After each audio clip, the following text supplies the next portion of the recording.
It is the first day of October, which means it is finally the spooky season.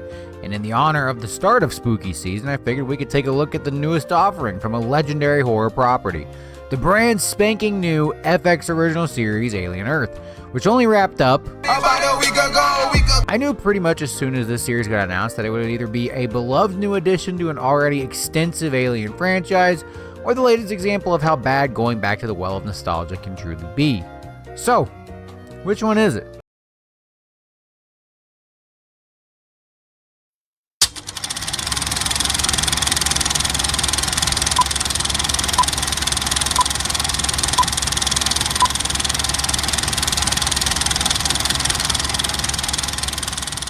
Alien Earth is a prequel series to the original 1979 sci-fi horror classic. The events of the series take place 2 years before the doomed crew of the Nostromo discover the derelict ship that started it all. It seems more than likely that this series is going to be used as an avenue to explain why the Earth is the, and I'm quoting here, complete shithole that Ron Perlman's character describes in Alien Resurrection. Alien Resurrection. The less time we spend on that abomination, the better. Still, considering that the FX series will detail one of the most speculated about things in the entire Alien franchise, the state of our very own home planet, it feels like a significant piece to what Disney is trying to build with the recently revived property. Diving into the lore of the Alien franchise has led to, let's say, mixed results on the big screen, and can be a very tricky tightrope to walk. People are very sensitive about the film properties they grew up with, and can have an insanely negative reaction to even the slightest change to them. See literally anything new involving Star Wars. Alien Earth is an incredibly high-risk, high-reward opportunity, following arguably the franchise's best cinematic outing since Aliens. So with all that in mind, the question I'm sure you may have is, what did I think of Disney's second foray into the ever-expanding world of Alien? Was it a continuation of the impressive quality of Romulus, or yet another example of Disney ruining a treasured cinematic franchise? Alien Earth is a story with a lot of moving parts. The series begins by introducing the premise that there are 3 separate destinies for the immortality of mankind: cybernetically enhanced humans, or cyborgs, artificially intelligent beings, or synthetics, and finally synthetic beings with downloaded human consciousnesses, or the hybrids.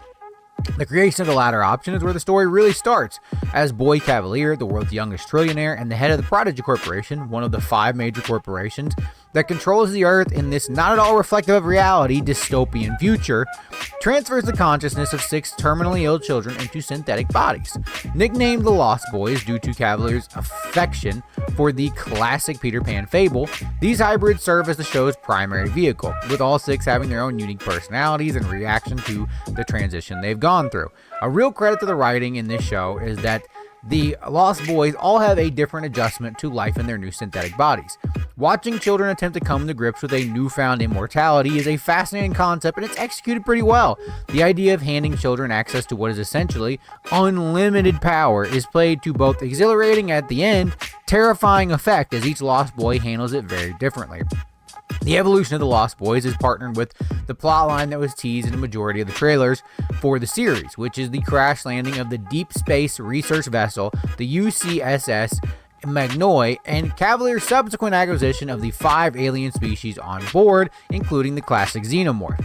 From this point on, the story is a careful balance between the classic extraterrestrial horror we are accustomed to with this franchise and the deep psychological issues that can manifest from entrusting immortality and immense power into the hands of prepubescent children. Alien Earth has some incredible highs and some kind of shocking lows. When this show is at its peak, it is one of the best pieces of science fiction media I have ever seen, capturing some of the best qualities from the Alien franchise and executing them to outstanding success. Episode 5 is, no joke, maybe the best piece of Aliens-related content that the franchise has released in 3 decades. It is a masterclass in suspense and outwardly horror, a true crown jewel from this first season. On the other side of that, there are some moments in this show that will leave you genuinely scratching your head. For example, the psychic connection between the main child hybrid, Wendy, and the growing baby xenomorph feels a bit out of character for a species that, until this point, we have seen only be hostile to basically anything that moves. This subplot takes a lot of time in the show's second half, to the degree that it is basically a main plot point, which unfortunately takes away from the time we get to spend with the incredibly awesome 4 other alien species in the show. And this is before I even mention the corporate sabotage, the further deteriorating mental state of the Lost Boys, the increasingly impulsive nature of the man-child in charge of it all. To put it simply, Alien Earth has a lot going on. And because of that, it forgets to prominently feature the coolest things it has on the show, which is, the fucking aliens.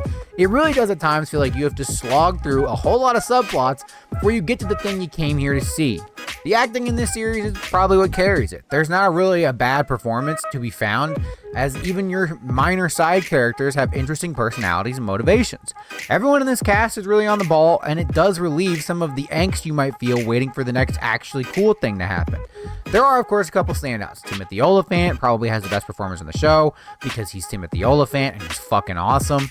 His synthetic scientist, Kirsch, is a fascinatingly hard-to-read character who combines a clearly massive amount of intelligence with a snarky wit that Olyphant absolutely eats up to make every moment he's on screen a highlight for the series.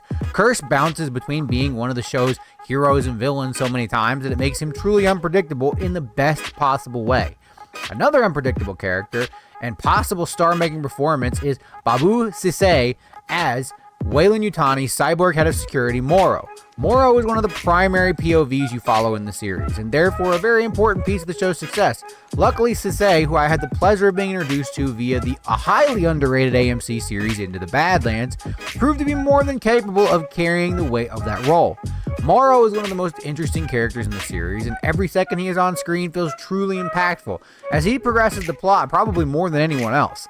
This should be a breakout role for Sisay, who quietly is one of the best actors currently working. Samuel Blinken also leaves an impression as the young, impulsive trillionaire head of the Prodigy Corporation, Boy Cavalier. Blinken puts in a memorable turn as the abrasive and sort of whimsically evil Cavalier, creating an aura of mildly psychotic unpredictability to a man with an unlimited resource pool at his disposal. Cavalier is without a doubt the show's primary human antagonist, and Blinken seems to relish the opportunity to make you hate him, which is always fun to behold on the silver screen. As I said the other day in my Conjuring video, film is a visual storytelling medium, and the manipulation of that medium is an incredibly delicate and important task that is left in the hands of some true artists, the effects team, and directors of cinematography. The Aliens franchise in particular has some of the most lauded visual and special effects in the history of cinema, and luckily for all of us who have to lay our eyeballs on this new piece of science fiction, Alien Earth really holds up that legacy.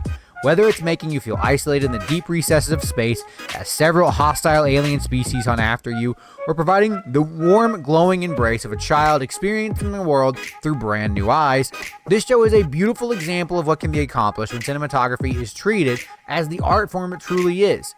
Dana Gonzalez, David Franco, and Bella Gonzalez deserve their flowers for creating a genuinely incredible viewing experience. Arguably even more important to a series such as this one are the special effects involved. To put it simply, if your aliens look like shit in your Alien show, it's probably not going to be very good.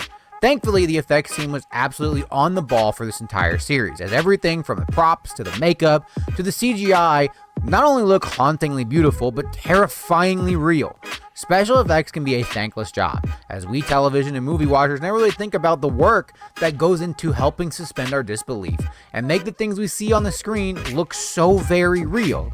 And that is why I am happy to give the team working on Alien Earth their flowers as well for creating some of the most visually intriguing creatures and effects I have ever seen put to the small screen. Alien Earth is a roller coaster of a show, reaching some incredibly high highs and decently low lows, but overall, I can say I had a really fun time watching this show. If you are a fan of the Aliens franchise or just science fiction in general, this is something I would highly recommend you check out. Sure, some of the subplots can drag a little long and make you feel like you are missing out on the main event, but overall this is a very well made and thought out start to what could be a landmark series for both Disney and FX. Season 1 of Alien Earth gets a solid 3 out of 5 stars. Thank you so much for watching, and if you want to see more reviews like this one, please give us a like and subscribe to the Planet Comedy YouTube channel for more real reviews. Have a wonderful rest of your day, night, and week. Be kind to each other, believe in yourself, and I will see you soon.